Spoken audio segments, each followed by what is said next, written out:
Ang pagsiselos ay isang senyales na nasasaktan ng isang tao dahil may pagtingin siya sa'yo o mahal ka niya. And jealousy make us do things we don't usually do. Katulad ng mga boys, kapag ang babae ay natitrete at nararamdaman nila yung selos, marami silang nagagawang mga bagay na hindi nila palaging ginagawa. Siyempre, pag nasasaktan, usually gumaganti ang mga babae.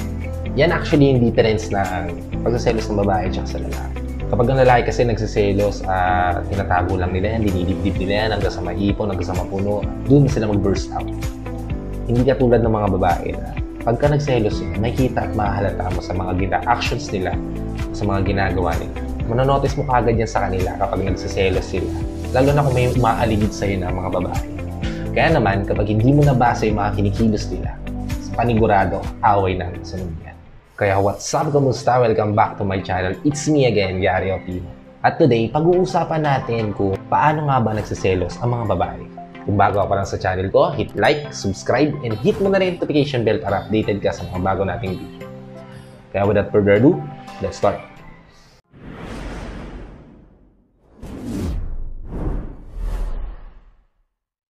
So, paano nga ba natin malalaman kung nagsiselos na ang mga babae? Tip number 1. Kapag biglang nagbago yung mood niya. Isang senyales na nagsiselos na ang isang babae. Kapag ang mood niya, all of the sudden, bigla na lang nag-iba. Ang babae kasi hindi yan katulad ng mga lalaki na tinatago yung nararamdaman.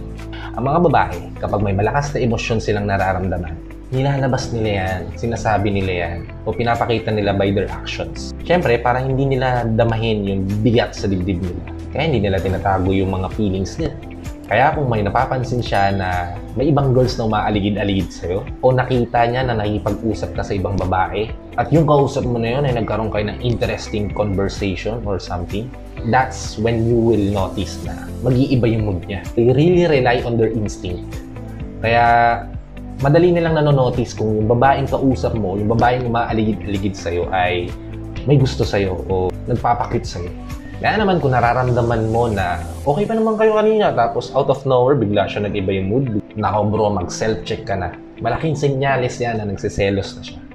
O may pinagseselosan siya na umaagaw sa atensyon mo. Mapapansin mo yan kapag nagiging sarcastic na siya sa mga tono niya at sa mga bagay all of the sudden. Kapag napansin mo yan, you should stop what you are doing. Kahit anong ginagawa mo, you should focus your attention to her para maiwasan yung argument o yung away. Of course, iwasan yung breakup. Okay? Proceed tayo sa number 2. Kapag bigla ka niyang iniwasan nang hindi mo alam kung anong dahilan. Kapag kasi guys, nasa isang relasyon ka na o committed ka na sa isang tao, you should consider not doing anything na pwedeng makasama ng loob niya o pwedeng makasama ng loob ng taong mahal mo. Kapag ang babae kasi bigla-bigla hindi ka nila pinapansin, hindi ka niya nire-refleyan o hindi ka niya kinakausap, nang hindi mo naman alam yung dahilan. Isa lang yung posibleng rason niya. Na yung attention na binibigay mo sa kanya, yung attention, yung oras na binibigay mo sa kanya, binibigay mo rin sa iba. At kapag ganyan yung naging asta niya, kapag ganyan yung naging action niya, ibig sabihin lang yan, nagsiselos siya. Kaya para hindi niya maramdaman yung sakit o yung pain ng pagsiselos, mas minamabuti niya na lang na huwag ka nang pansinin o huwag ka nang kausapin until you realize what you've done. At kapag hinayaan mo na ganun na lang yung nararamdaman niya, that is the time na handa na siyang i-let go. Kaya naman, kung napansin mo na all of the sudden, biglang hindi ka niya tinitext, hindi ka niya pinatawagan, hindi ka niya kinakausap o chinachat, mas makakabuti na magmuni-muni ka na. Mag-self-check ka na. Isipin mo kung saan ka nagkamali, kung may nagawa ka bang ikagagalit niya or what. Dahil hindi magiging ganyan ang action niya kung wala siyang napansin sa'yo na hindi niya nagustuhan. Kaya naman, kapag bigla ka niyang iniwasan o hindi ka niya pinansin, ibig sabihin lang niya may hindi siya nagustuhan sa'yo o nagsiselos siya. Okay, proceed tayo sa number 3. Tip number 3. Kapag nagbibigay siya ng negative comment tungkol sa ibang babae. Bigyan kita ng example na, kunyari nag-uusap kayo, nagbabrowse kayo sa internet, tapos may nakita ka na babae, tapos pinuri mo yung babae na yun, kahit hindi mo siya kilala. Tapos out of nowhere, biglang nagsabi yung jowa mo, yung girlfriend mo, yung asawa mo na mga negative things about that girl. Example, uy, sila na to ba't parang gumaganda siya, no? Parang sumisexy siyan. Tapos ang reply niya, ay yan, magparitoke lang yan. Yan, kaya sumisexy yan dahil maraming yung gamot na iinom na pampapaya. Kapag ganyan ang mga reply niya, malaking sinyalis yan na nagsiselos siya. Kapag ganyan ang mga reply niya o reaction niya, ibahin mo na agad yung topic. Kasi malaking senyales yan na nagsiselos siya. At napapansin niya na napapansin mo yung mga qualities ng ibang babae. Kaya kapag napansin mo na nagsiselos na siya, mas makakabuti na huwag niyo nang pag-usapan yung ibang babae. Number 4, kapag naglagay siya ng mark, tanda, o boundary sa'yo. Ang babae katulad din yan ng mga lalaki na ayaw nilang may umaaligid-aligid sa'yo. O ayaw nila na may umaaligid sa mga mahal nila. Kaya naglalagay sila ng mark o boundary na hindi dapat galawin ng iba yung pagmamayari nila. Parang caution, extremely prohibited to touch, ganun.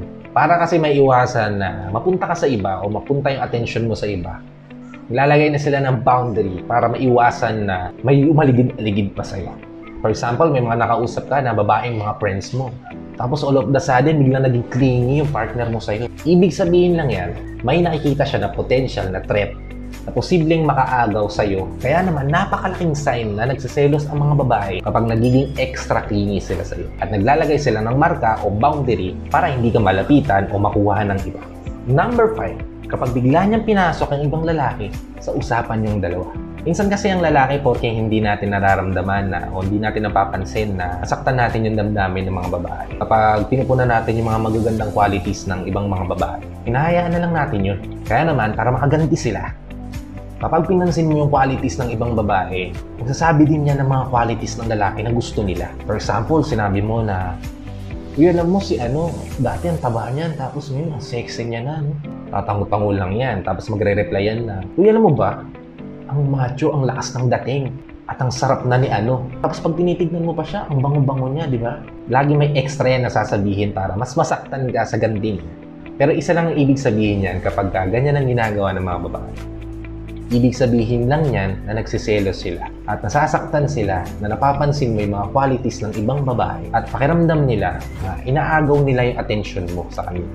Mostly naman kapag ang babae nagsabi ng ganyan mga qualities sa isang lalaki na gusto nila, tapos alam naman nila na masasaktan ka pag sinabi nila yun sa'yo, most of the time hindi yan totoo. Most of the time katang-isip lang nila yun. Gusto lang talaga nilang makita yung reaction mo. Kung magsiselos ka ba kapag sinabi nila yung mga bagay, o minsan gusto rin nila maramdaman mo yung nararamdaman nila ng doble pa. Kaya naman, kapag napansin mo na bigla niyang pinasok yung ibang lalaki sa usapan yung dalawa, kahit alam niyang masasaktan ka sa mga qualities na nagbibigay niya sa lalaki na yun, isa lang ang rason niyan, dahil nagsiselos siya. At ginagawa niya yun para maramdaman mo yung selos din. O para makita niya yung reaction mo kung magsiselos ka rin. Kasi ang pagsiselos, isang way na rin yan na ma-determine ng mga babae kung mahal ba talaga sila ng isang tao. Okay? Proceed tayo sa number 6. Number 6, kapag chinecheck niya yung mga taong pinagseselosan nila. Sabi ko nga kanina, kapag ka nagsiselos kasi ang isang tao, mapababae man yan o lalaki, nakakagawa tayo ng mga bagay na hindi natin ini-expect o hindi natin usually ginagawa. At kapag ang babae gumawa ng dami account sa mga social media na ginagamit niya, dahil walang rason yan. Either meron siyang gustong i-chat na hindi niya gustong malaman mo, o meron siyang gustong i-stalk na babae na pinagseselosan niya. Kapag nagsiselos kasi ang mga babae, naiisip niya yung mga bagay na pwede mo magustuhan sa ibang babae. Kung ano-ano ba yung mga bagay na posible mong magustuhan sa iba. Ano ba yung mga qualities ng babaeng pinagseselosan niya na wala sa kanya. Pero syempre, dahil ayaw kanya mawala at ayaw niya rin masaktan, gagawin niya ang lahat para hindi mabaling yung attention mo sa iba. Kaya naman, kung mapapansin mo na ganyan yung minamahal mo sa'yo, napakaswerte mo, dude. Kasi guaranteed yan na mahal ka niya. Kasi hindi naman siya darating sa punto na yan kung okay lang sa kanya na mawala ka, di ba?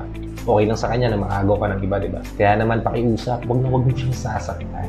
At tip number 7, kapag chinecheck niya ang phone mo na parang isang detective, kapag ang babae, chinecheck palagi yung phone mo, sinisiyasat niya lahat ng files mo, isang indication niya na nagsiselos siya o may pinagseselosan siyang iba. After all, hindi naman magkakaganyan ng babae at hindi siya magiging ganyang kabusisi kung wala siyang nararamdamang potential threat sa paligid niya. O wala siyang nararamdaman na kutob kumbaga. Kaya naman kapag napansin mo na lagi niyang chinecheck yung phone mo, isa lang ang ibig sabihin niya. Nagsiselos siya o may pinagseselosan siyang iba. Number 8. Pag gumagawa siya ng paraan para hindi ka matuloy sa lakad mo.